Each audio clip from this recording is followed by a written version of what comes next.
కార్తీక పురాణం 24వ రోజు 24వ అధ్యాయం. అంబరీషుని ద్వాదశి వ్రతము.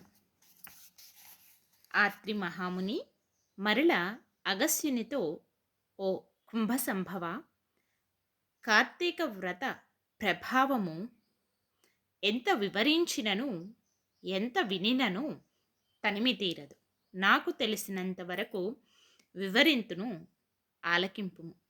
గంగా, గోదావరి మొదలగు నదులలో స్నానము చేసినందువలన సూర్య చంద్రగ్రహణ సమయములందు స్నానాదులు ఒలరించిన ఎంత ఫలము కలుగునో, ఆ శ్రీమన్నారాయణుని నిజతత్వమును తెలిపేడి కార్తీక మాసమందు శుద్ధ ద్వాదశి నాడు భక్తి శ్రద్ధలతో దాన ధర్మములు చేయువారికి అంత ఫలమే కలుగును.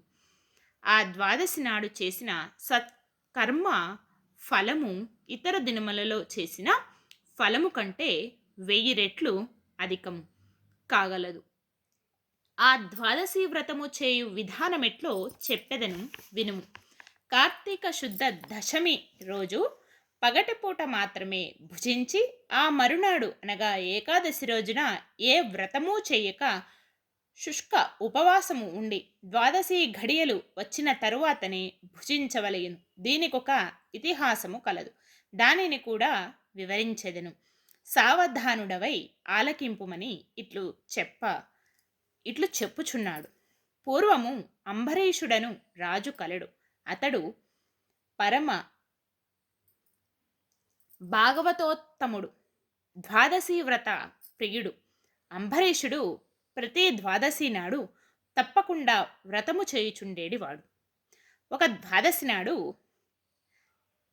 ద్వాదశి ఘడియలు స్వల్పముగా నుండెను. అందుచేత ఆ రోజు పెందలకాడనే వ్రతమును ముగించి బ్రాహ్మణ సమారాధన చెయ్యదలసి సిద్ధముగా నుండెను.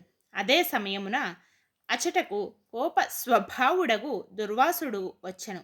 అంబరీషుడు ఆ మునిని గౌరవించి ద్వాదశి ఘడియలలో పారాయణ చెయ్యవలయునుగాన తొందరగా స్నానమునకేగి రమ్మనమని కోరెను. దుర్వాసురుడందులకు అంగీకరించి సమీపమున గల నదికి స్నానమునకై విడలెను. అంబరీషుడు ఎంతసేపు వేచియున్నను దుర్వాసుడు రాలేదు. ద్వాదశి ఘడియలు దాటిపోవచున్నవి. అందుచేత అంబరీషుడు తనలో తానిట్లనుకొనెను, ఇంటికి వచ్చిన దుర్వాసుని భోజనమునకు రమ్మంటిని, ఆ ముని నదీ స్నానమునకు వెళ్ళి ఇంతవరకు రాలేదు. బ్రాహ్మణునికి ఆతిథ్యమిత్తునని మాట ఇచ్చి భోజనము పెట్టకపోవటం మహాపాపము. అది గృహస్థునకు ధర్మము కాదు. ఆయన వచ్చే వరకు ఆగితినా ద్వాదశి ఘడియలు దాటిపోవును, వ్రత భంగమగును. ఈ ముని మహాకోప స్వభావము గలవాడు. ఆయన రాకుండుట నేను భుజించిన నన్ను శపించును. నాకేమియో తోచకున్నది. బ్రాహ్మణ భోజన మతిక్రమించరాదు. ద్వాదశి ఘడియలు మించిపోకూడదు. ఘడియలు దాటిపోయిన పిదప భుజించిన ఎడల హరిభక్తిని వదిలిన వాడి నగుదును. ఏకాదశి నాడు ఉన్న ఉపవాసము నిష్ఫలమగును. ద్వాదశి విడిచి భుజించిన భగవంతునకు భోజనము చేసిన దుర్వాసునకు కోపము వచ్చును. అదియునుగాక ఈ నియమమును నేను అతిక్రమించిన ఎడల వెనుకటి జన్మయందు చేసిన పుణ్యములు నశించును. దానికి ప్రాయశ్చిత్తము లేదు అని ఆలోచించి బ్రాహ్మణ శాపమునకు భయము లేదు. ఆ భయమును శ్రీ మహావిష్ణువే పోగొట్టగలడు.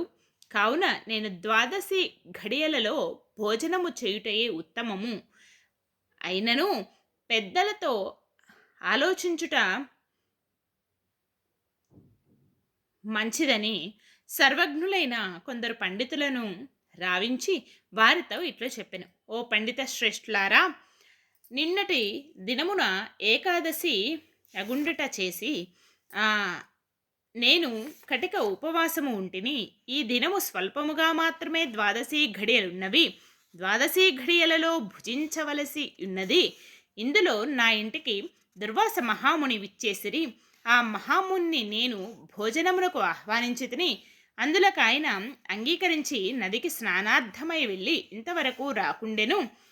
ఇప్పుడు ద్వాదశి గడియలు దాటిపోవచున్నవి. బ్రాహ్మణ్ణి వదిలి ద్వాదశి ఘడియలలో భుజింప వచ్చునా, లేక వ్రతభంగము సమ్మతించి ముని వచ్చే వరకు వేచి ఉండవలెనా? ఈ రెండింటిలో ఏది ముఖ్యమైనదో తెలుపవలసిందని కోరెను. అంతటా ధర్మాగ్నులైన ఆ పండితులు ధర్మశాస్త్రములు పరిశోధించి విమర్శ ప్రతివిమర్శలు చేసుకుని దీర్ఘముగా ఆలోచించి, మహారాజా, సమస్త ప్రాణకోటుల గర్భ కుహారములందు జఠరాగ్ని రూపమున రహస్యముగానున్న అగ్నిదేవుడు ఆకలిని పుట్టించి ప్రాణులు భుజించిన చతుర్విధాన్నమును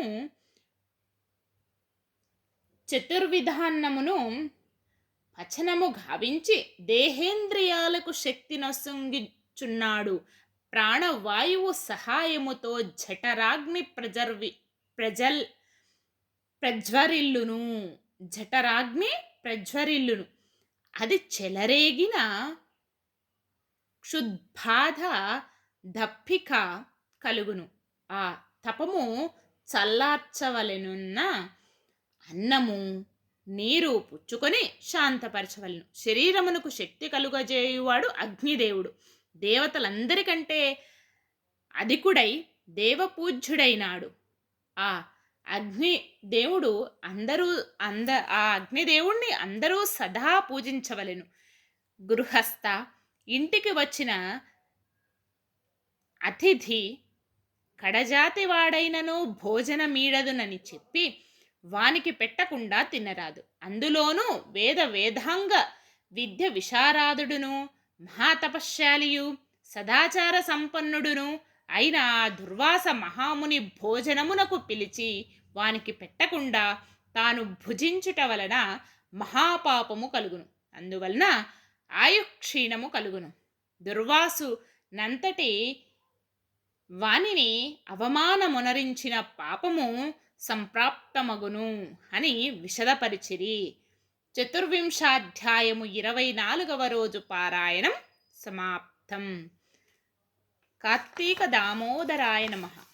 ఓం నమః శివాయ.